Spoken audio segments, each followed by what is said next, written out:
ನಮಸ್ಕಾರ ವೀಕ್ಷಕರೇ, ವೇದ ಅಕ್ವೇರಿಯಂನಿಂದ. ಫಿಶ್ಗೆ ನೀರಂತೂ ಮುಖ್ಯ. ಆ ನೀರಲ್ಲಿ ಯಾವ ನೀರು ಫಿಶ್ಗೆ ಸೂಟ್ ಆಗುತ್ತೆ ಅಂತ ನೋಡಿದ್ರೆ ಅದು ತುಂಬಾ ಜನಕ್ಕೆ ಡೌಟ್ ಇದೆ. ಯಾವ ನೀರು ಯಾವ ಫಿಶ್ಗೆ ಯೂಸ್ ಮಾಡ್ಬೋದು, ಯಾವ ತರ ಯೂಸ್ ಮಾಡ್ಬೋದು ಅಂತ ಈ ವಿಡಿಯೋದಲ್ಲಿ ತಿಳಿಸ್ತೀನಿ. ಸೊ ವಿಡಿಯೋಗೆ ಹೊಸಬ್ರಿದ್ರೆ ನಮ್ಮ ಚಾನೆಲ್ಗೆ ಸಬ್ಸ್ಕ್ರೈಬ್ ಮಾಡಿ, ಮತ್ತೆ ವಿಡಿಯೋವನ್ನು ಕೊನೆವರೆಗೂ ನೋಡಿ. ಎಲ್ಲ ಇನ್ಫಾರ್ಮೇಶನ್ ಇದರಲ್ಲಿ ಕವರ್ ಮಾಡ್ತೀನಿ. ಬನ್ನಿ ವಿಡಿಯೋ ಶುರು ಮಾಡೋಣ.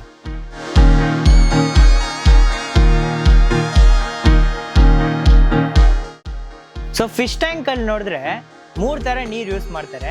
ಒಂದು ಕಾವೇರಿ ನೀರು, ಬೋರ್ವೆಲ್ ನೀರು ಮತ್ತೆ ಫಿಲ್ಟರ್ ವಾಟರ್ ಯೂಸ್ ಮಾಡ್ತಾರೆ. ಕಾವೇರಿ ನೀರು ಯೂಸ್ ಮಾಡ್ಬೋದು, ಆದ್ರೆ ಕಾವೇರಿ ನೀರಿಗೆ ಬ್ಲೀಚಿಂಗ್ ಕಂಟೆಂಟ್ ಯೂಸ್ ಮಾಡ್ತಾರೆ. ಈ ಬ್ಲೀಚಿಂಗ್ ಪೌಡರ್ ಹಾಕ್ಬಿಟ್ಟು ಅದರಲ್ಲಿರೋ ಮೈಕ್ರೋಬ್ಸ್ ಎಲ್ಲ ತೆಗಿತಾರೆ. ಅದು ಕ್ಲೋರಿನ್ ಅಂತ ಹೇಳ್ತಾರೆ. ಆ ಕ್ಲೋರಿನ್ ಜಾಸ್ತಿ ಇರೋದ್ರಿಂದ ಫಿಶ್ ಸಾಯ್ತದೆ. ಸೊ ಅದಕ್ಕೆ ಕ್ಲೋರಿನ್ ರಿಮೂವರ್ ಅಂತ ಒಂದು ಮೆಡಿಸಿನ್ ಇದೆ. ಆ ಮೆಡಿಸಿನ್ ಯೂಸ್ ಮಾಡಿದ್ರೆ ನೀವು ಧಾರಾಳವಾಗಿ ಕಾವೇರಿ ನೀರು ಯೂಸ್ ಮಾಡ್ಬೋದು. ನೆಕ್ಸ್ಟು ಬೋರ್ವೆಲ್ ನೀರು. ಬೋರ್ವೆಲ್ ನೀರಲ್ಲಿ ಜಾಸ್ತಿ ಜಾಗದಲ್ಲಿ ಉಪ್ಪು ಜಾಸ್ತಿ ಇರುತ್ತೆ. ಆ ಉಪ್ಪು ಜಾಸ್ತಿ ಇದ್ರೆ ಫಿಶ್ಗೆ ವೈಟ್ ಸ್ಪಾಟ್ ಆಗಲಿ ಆ ಥರ ರೋಗಗಳು ತುಂಬ ಎಫೆಕ್ಟ್ ಆಗುತ್ತೆ. ಸೊ ಉಪ್ಪು ಜಾಸ್ತಿ ಇರೋ ನೀರು 100% ಯೂಸ್ ಮಾಡಬಾರ್ದು. ಮತ್ತು ನೀವು ಅನ್ಕೋಬೋದು ಸಮುದ್ರದಲ್ಲಿ ಉಪ್ಪು ಜಾಸ್ತಿ ಇದೆ, ಫಿಶಸ್ ಇರ್ತಿದೆಯಲ್ಲ ಅಂತ ನಿಮಗೆ ಡೌಟ್ ಇರ್ಬೋದು. ಸಮುದ್ರ ಫಿಶಸ್ಸೇ ಬೇರೆ, ಇಲ್ಲಿರೋ ಆರ್ನಮೆಂಟಲ್ ಫಿಶಸ್ಸೇ ಬೇರೆ. ಇದು ಬಂದು ಪಾಂಡ್ ಫಿಶಸ್ಸು. ಸಮುದ್ರ ಫಿಶು ಮತ್ತು ಈ ಪಾಂಡ್ ಫಿಶಸ್ಸು ಬೇರೆ ಬೇರೆ ಇದೆ, ಡಿಫ್ರೆನ್ಸ್ ತುಂಬಾ ಇದೆ. ಎರಡು ಒಂದೇ ಅನ್ಕೊಂಬಿಡಿ. ಈ ಫಿಶಸ್ ತೊಗೊಂಡೋಗಿ ಸಮುದ್ರದಲ್ಲಿ ಹಾಕಿದ್ರೆ 100% ಸಾಯ್ತವೆ. ಅದೇ ಸಮುದ್ರ ನೀರಲ್ಲಿರೋ ಫಿಶಸ್ ಎಲ್ಲ ತೊಗೊಂಬಂದು ಈ ನೀರಲ್ಲಿ ಹಾಕಿದ್ರೆ ಸಾಯ್ತವೆ. ಸೊ ಇದಂತೂ ಬೇರೆ ಬೇರೆ ಇದೆ.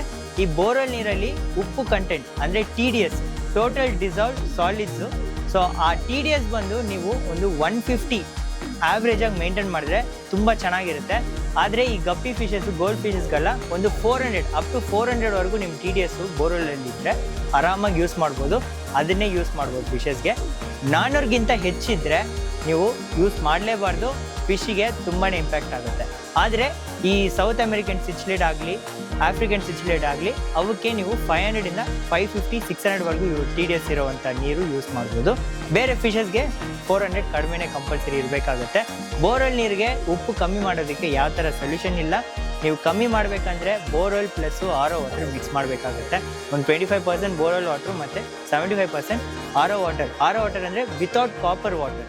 ROದಲ್ಲಿ ಕಾಪರ್ ಇರಬಾರ್ದು. ಈ ನಾರ್ಮಲ್ ಕ್ಯಾನ್ ವಾಟರ್ ನೀವು ಯೂಸ್ ಮಾಡ್ಬೋದು, ಅದರಲ್ಲಿ ಕಾಪರ್ ಕಂಟೆಂಟ್ ಇರಲ್ಲ. ಸೊ ಆ ಫಿಲ್ಟರ್ ವಾಟರ್ ಮತ್ತು ಬೋರ್ವೆಲ್ ವಾಟರ್ 75:25% ನೀವು ಮಿಕ್ಸ್ ಮಾಡ್ಕೊಂಡು ಯೂಸ್ ಮಾಡ್ಕೋಬೋದು. ಇಲ್ಲಾಂದರೆ ಫುಲ್ಲು RO ವಾಟರ್ ಯೂಸ್ ಮಾಡ್ಬೋದು. ಅದೇ ಫಿಲ್ಟರ್ ವಾಟರ್ ಯೂಸ್ ಮಾಡ್ಬೋದು. ಕಾಪರ್ ಇರಲೇಬಾರ್ದು. ಕಾಪರ್ ಇದ್ದರೆ ಫಿಶಿಗೆ ಪ್ರಾಬ್ಲಮ್ ಆಗುತ್ತೆ. ಸೊ ಆ ಥರ ಫಿಲ್ಟರ್ ವಾಟರ್ ಯೂಸ್ ಮಾಡ್ಬೋದು. ಆ ಫಿಲ್ಟರ್ ವಾಟರಲ್ಲಿ ನಿಮಗೆ ಮಿನರಲ್ಸ್ ಇರೋದಿಲ್ಲ. ಸೊ ಅದಕ್ಕೆ ನಮ್ಮ ಹತ್ರ ಮಿನರಲ್ಸ್ ಕೂಡ ಇದೆ. ಎಲ್ಲ ಫಿಶ್ ಯೂಸ್ ಮಾಡುವಂಥ ಆಲ್ ಇನ್ ಒನ್ ಮಿನರಲ್ಸ್ ಕೂಡ ಇದೆ. ಇಲ್ಲ ನೀವೇನಾದರೂ ಮಾನ್ಸ್ಟರ್ ಕ್ಯಾಟಗರಿ ಅರೋವಾನ ಫ್ಲೋರನ್ ಯೂಸ್ ಮಾಡ್ತೀರಂದರೆ ಆ ಥರ ಸಪ್ರೇಟ್ ಮಿನರಲ್ಸ್ ಕೂಡ ಇದೆ, ಅದನ್ನು ಯೂಸ್ ಮಾಡ್ಕೋಬೋದು. ಸೊ ಈ ಥರ ಫಿಲ್ಟರ್ ವಾಟರ್ ಯೂಸ್ ಮಾಡ್ತೀರಂದರೆ ಮಿನರಲ್ಸ್ ಬಳಸಿ, ಇಲ್ಲ ಬೋರ್ವೆಲ್ ವಾಟರ್ ಯೂಸ್ ಮಾಡ್ತೀರಂದರೆ ಅದನ್ನು ಫಿಲ್ಟರ್ ವಾಟರ್ ಜೊತೆ ಮಿಕ್ಸ್ ಮಾಡ್ಕೊಂಡು ಬಳಸಿ. ಕಾವೇರಿ ವಾಟರ್ ಬಳಸ್ತೀರಾ ಅಂದರೆ ನೀವು ಕ್ಲೋರಿನ್ ರಿಮೂವರ್ ಕಂಪಲ್ಸರಿ ಬಳಸಲೇಬೇಕು. ಸೊ ಈ 3 ನೀರಲ್ಲೂ 100% ಫಿಶ್ ಇರ್ತದೆ, ಆದರೆ ಇದಕ್ಕಂತ ಒಂದು ಪ್ರಿಕಾಷನ್ಸ್ ಇದೆ. ಸೊ ಇದನ್ನು ಮಾಡಿದ್ರೆ ಮಾತ್ರನೇ ಫಿಶ್ ಬದುಕೋದು ಸಾಧ್ಯ. ಸೊ ಈ ಥರ ಪ್ರೊಸೀಜರ್ ನೀವು ಎಲ್ಲಿ ಮಿಸ್ ಮಾಡಿದ್ದೀರಾ ಅಂತ ಕಮೆಂಟ್ ಸೆಕ್ಷನಲ್ಲಿ ತಿಳಿಸಿ. ಮತ್ತು ಈ ಇನ್ಫಾರ್ಮೇಷನ್ ಹೇಗಿತ್ತಂತಲೂ ಕಮೆಂಟ್ ಸೆಕ್ಷನಲ್ಲಿ ತಿಳಿಸಿ. ಮತ್ತೆ ಇನ್ನೂ ಇನ್ಫಾರ್ಮೇಷನ್ಗೋಸ್ಕರ ನಮ್ಮ ಚಾನೆಲ್ನ ಸಬ್ಸ್ಕ್ರೈಬ್ ಮಾಡ್ಕೊಳ್ಳಿ, ಫಾಲೋ ಮಾಡ್ತಾಯಿರಿ. ಧನ್ಯವಾದ.